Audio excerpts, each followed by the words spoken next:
Hello, welcome back. I know that it is early in the morning for me here. I think it's like almost 6 o'clock, but I've been up since like 4:15.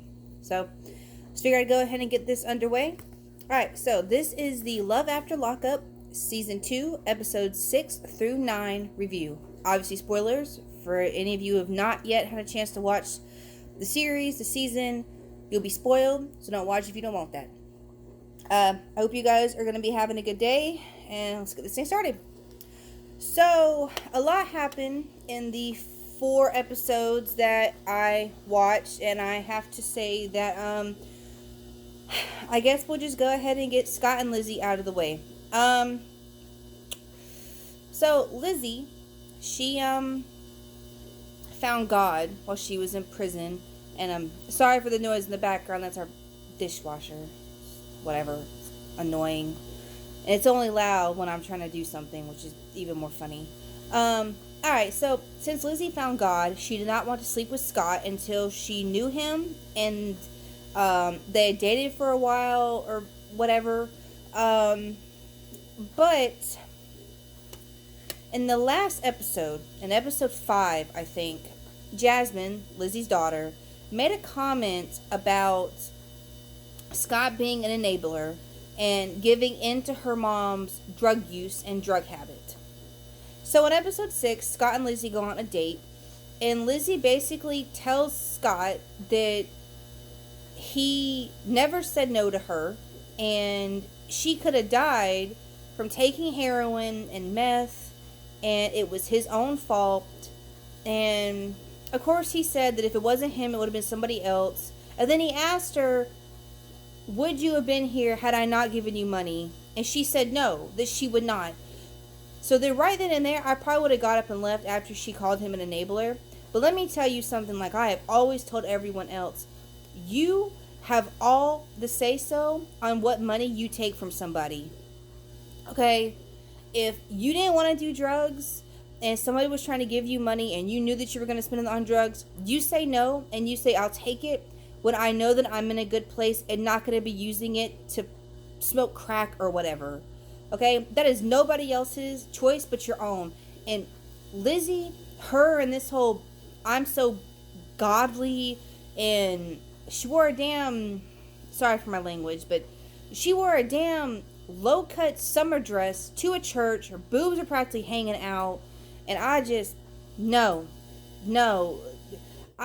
Lizzie reminds me of a family member that I have who has found God and has gone through like a 99-step redemption where she has forgiven all of us for nothing that we have done when she was the one who was in the wrong.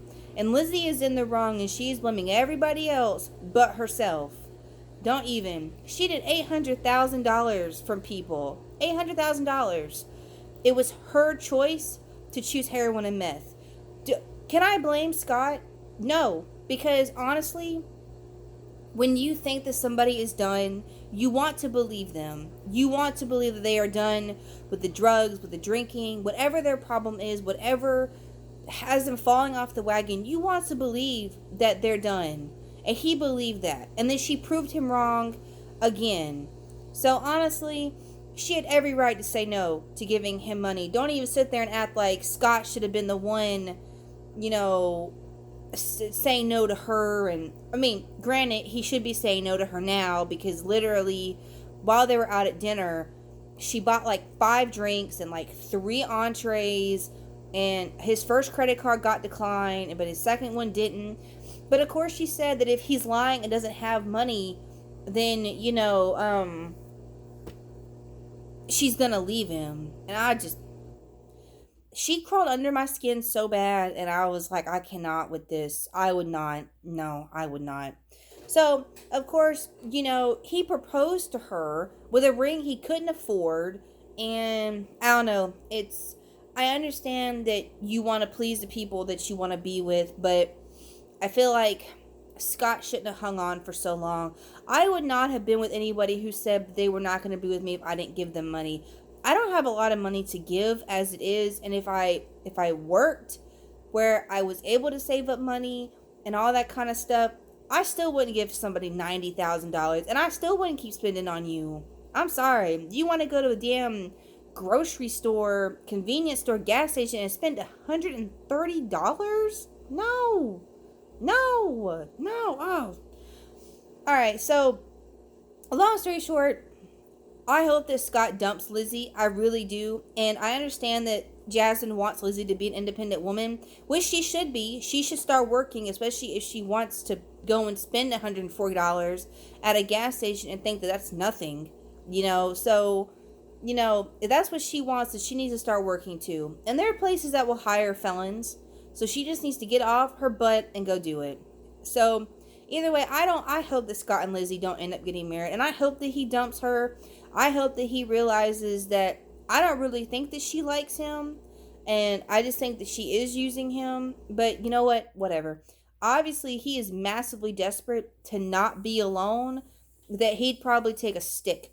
Okay? I'm not playing. He'd probably take a stick if it breathed and told him that it loved him.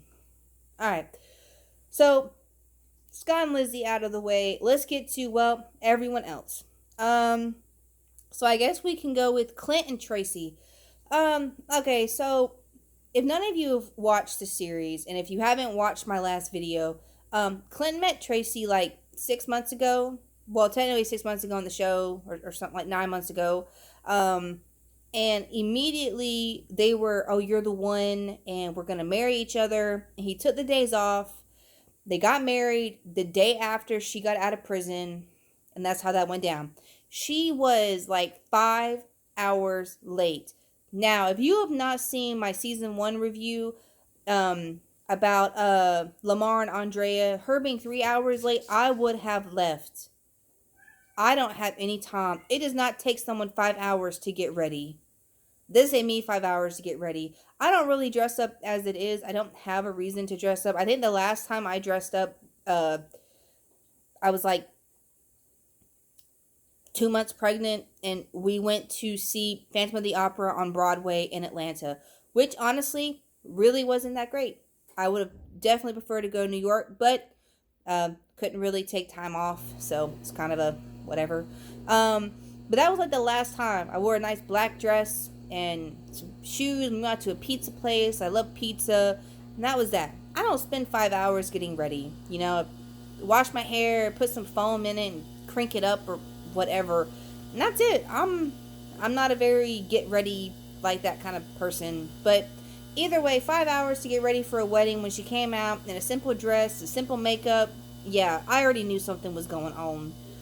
So I was not surprised the day after he wakes up and she's gone because he bought her crack. That was her choice of drugs. Not to mention she'd been downing shots like,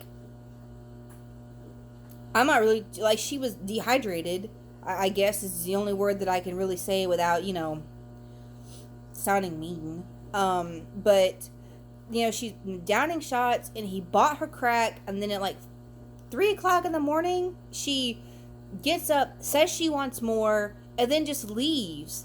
Takes his car, and $100 out of his wallet, and is gone. He's up, he's crying, he's upset, and he's all, I don't want to press charges, bring the car back. And if she doesn't bring the rental car back, he has to pay for it. It's like $21,000.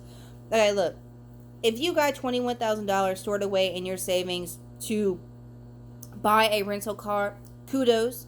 I, however, do not, and Clint does not. And he doesn't make a lot of money as it is. He already went over his budget with her. And I'm sorry. Everyone telling him to cut his losses, to cut his ties, to divorce her, to have the wedding annulled. He was all, oh, I'll get a lawyer, but I'm not going to follow through with the advice. And in that moment, I realized that I actually have no sympathy for whatever happens to Clint next. He is choosing to allow this woman whatever reign that she wants to have just because she's his goddess. He loves her. They're married. No. That's that. I would not have dealt with that. I'm sorry. And if I was Clint's mother, I would have told him that until he gets rid of Tracy and he's willing to actually do something right by his life, you can stay gone. Because I will not watch somebody destroy your life that you are allowing. I'm not. Allowing. I don't mean, oh, he's in an abusive relationship. I understand. You know what needs to be done. Hopefully you'll get there sooner rather than later. But he knows that Tracy is bad. He knows that she does crack. She literally took off with his car, his cell phone. I'm sorry. And then she ended up in jail. And he's all, oh, now I got to figure out what jail she's in. Just leave her in there. I'm sorry. I have never been so irritated at a bunch of people that are clearly not even seeing the red flags that are falling in front of their faces with these people. Oh, all right. Let's move on. Um, I guess we'll go ahead and do Brittany and Marcelino. All right. So we're gonna do them before Matt and Caitlin because, well, I feel like the last two couples really were up there for me on the terms of what the hell. But okay, so Brittany and Marcelino. So Brittany refers to herself as bisexual. She had female relations while she was in prison, which Marcelino was fine with, but now she wants to be with a man. She wants to get married to Marcelino. She actually met her son, Giovanni, whatever. And you know, it was all happy tears. She wants to get him that weekend and have him stay over till Monday, and everybody wants to be cordial, and that's fine. But Amanda, all right, before I get started on this, I'm gonna say this one thing. I don't care if you have exes that are your friends. I have friends that are exes, but like we didn't really date. We were like middle school or whatever. But I am friends with people who obviously don't have feelings for me, and I think that if you are friends with an ex who still has feelings for you, you should cut them off. Or if you are still attracted to them, cut them off. Or you need to cut off your current relationship and go back to them.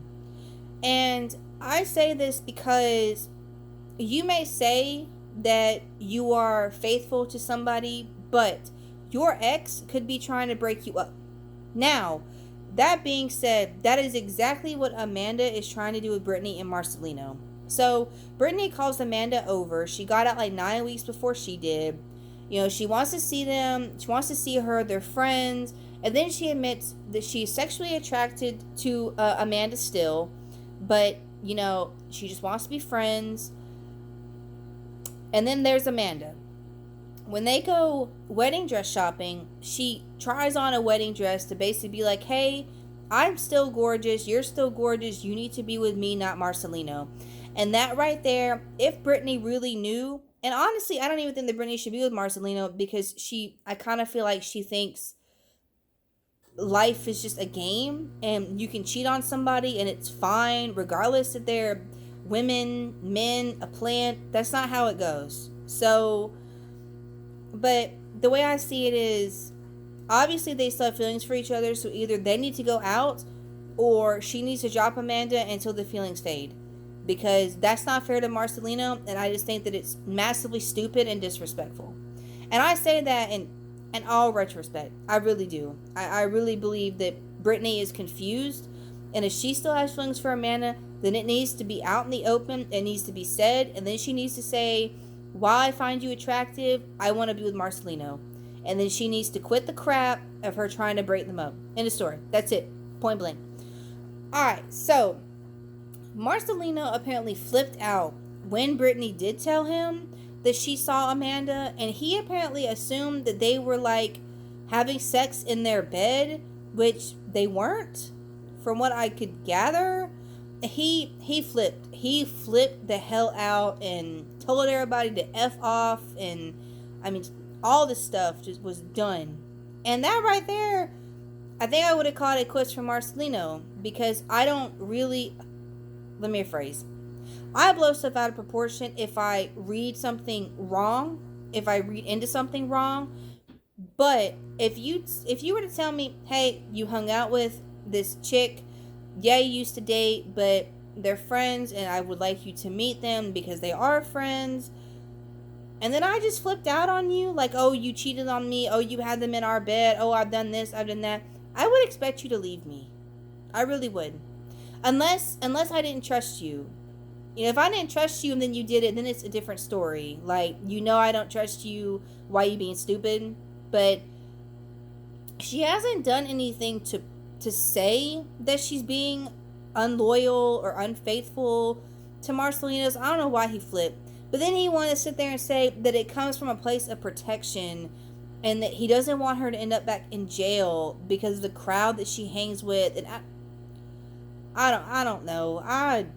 Brittany and Marcelina need to go ahead and call it quits. I can't deal with somebody who grills other people and like tells them that you like thugs, which is what he did her friend Sasha. He literally was like, oh, you like thugs, and criticizing the fact that she ended up in prison too. Crap happens. We all make bad mistakes.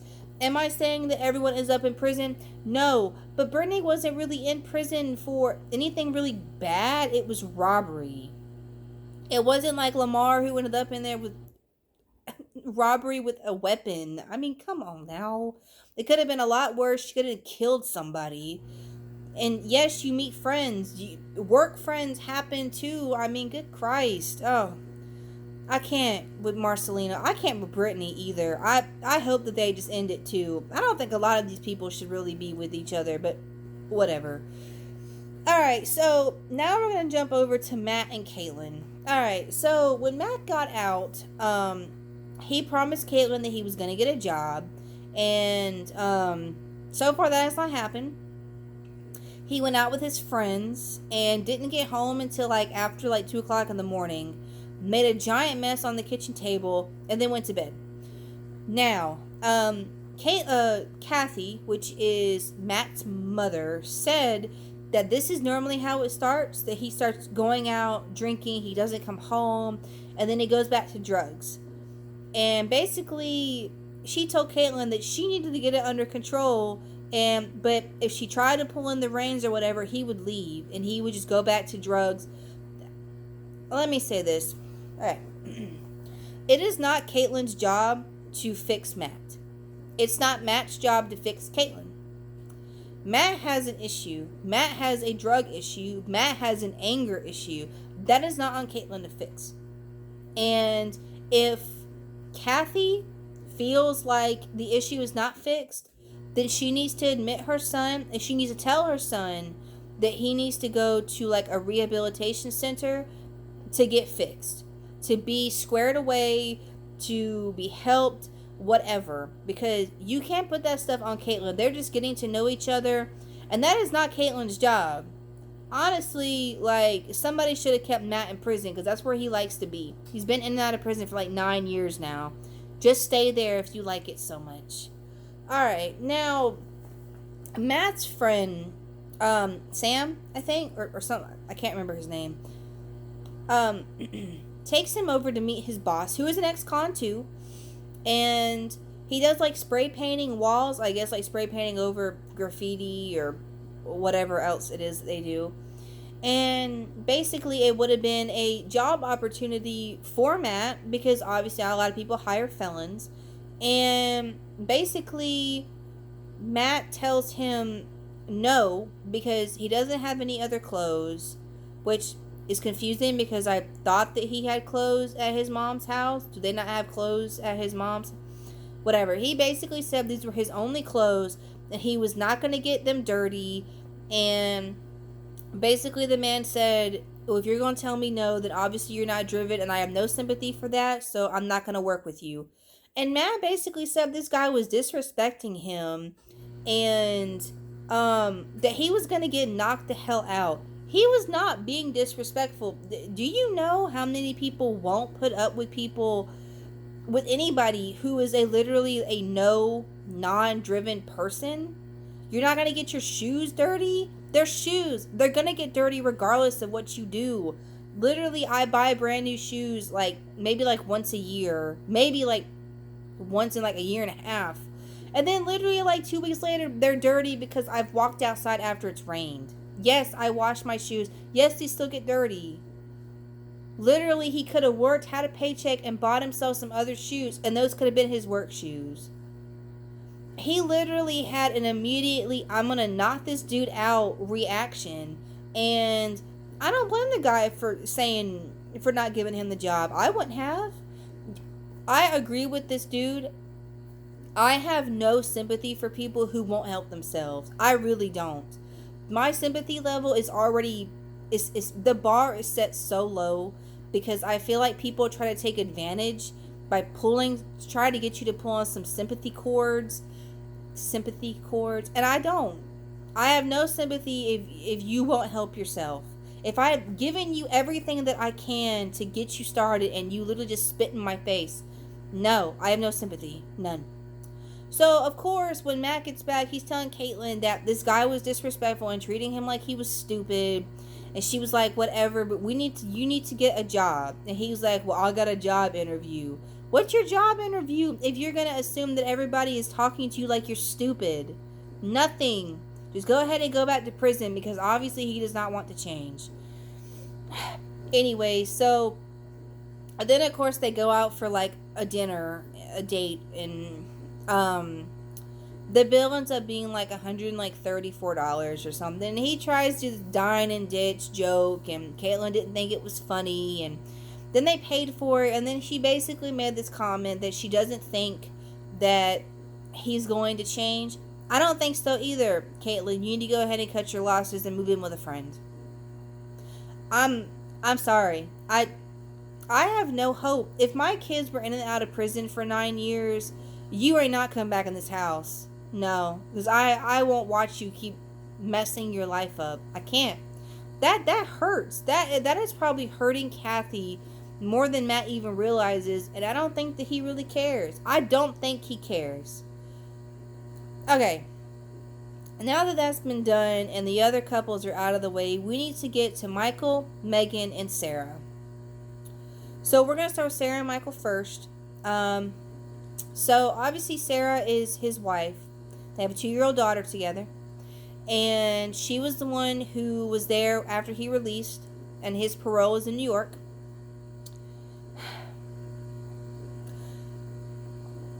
Michael made this comment.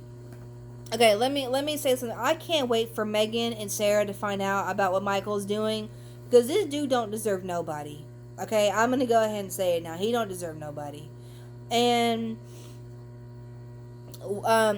after him and Sarah had sex, he told the producers that he thinks that Megan would understand why he was having sex with Sarah, because he was undercover. That's what he said. He said he was undercover and he needed to keep up the ruse, and eventually he was going to tell them about each other, but for right now it's a ruse and he has to keep it up, so you got to have sex. Okay. So now that he's got his hole dug, he just keeps doing it to himself. So they go out to go get rings, and while they're in there, it's all, oh, get whatever you like. They're getting rings, and know what they're getting. And then on the way back, he basically tells Sarah that he doesn't want to wear a ring, that he thinks it's stupid, and basically picks a fight with her so that way she would leave him alone so he can go to Megan, who he surprised with a Niagara Falls trip and a nice little hotel that they were in. And apparently he was going to take her out to dinner, but he couldn't.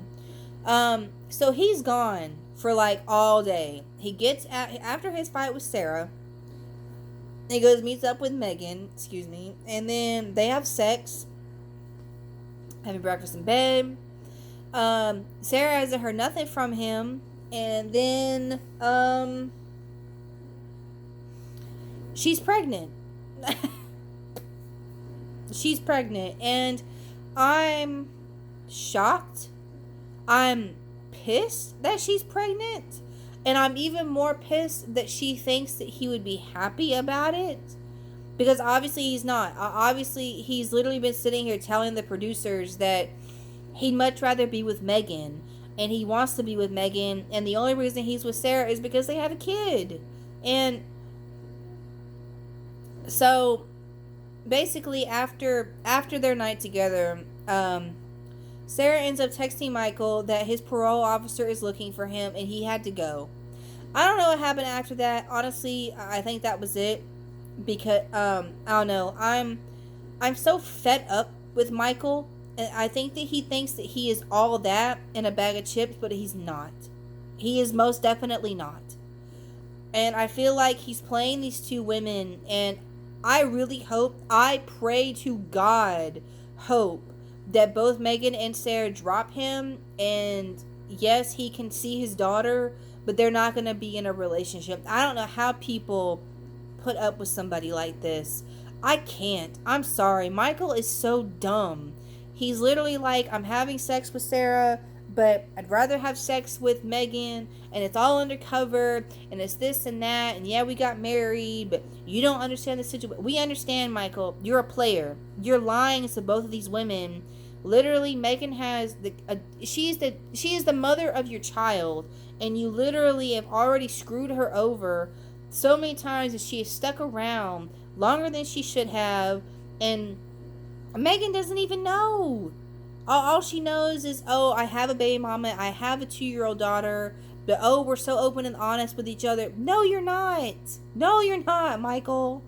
Oh, God. I apologize this video was so long, but there was so much stuff happening in the 4 episodes, and Michael is the same as Lizzie. He dug himself into my skin and he just planted himself there.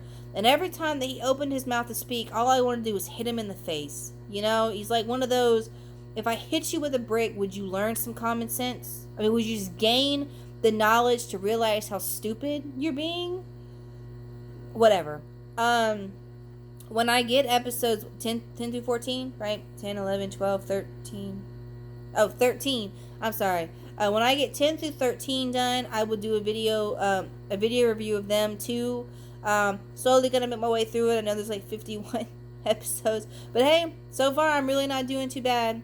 But anyways, I guess until then, I hope you guys have a good week, and I will speak to y'all later.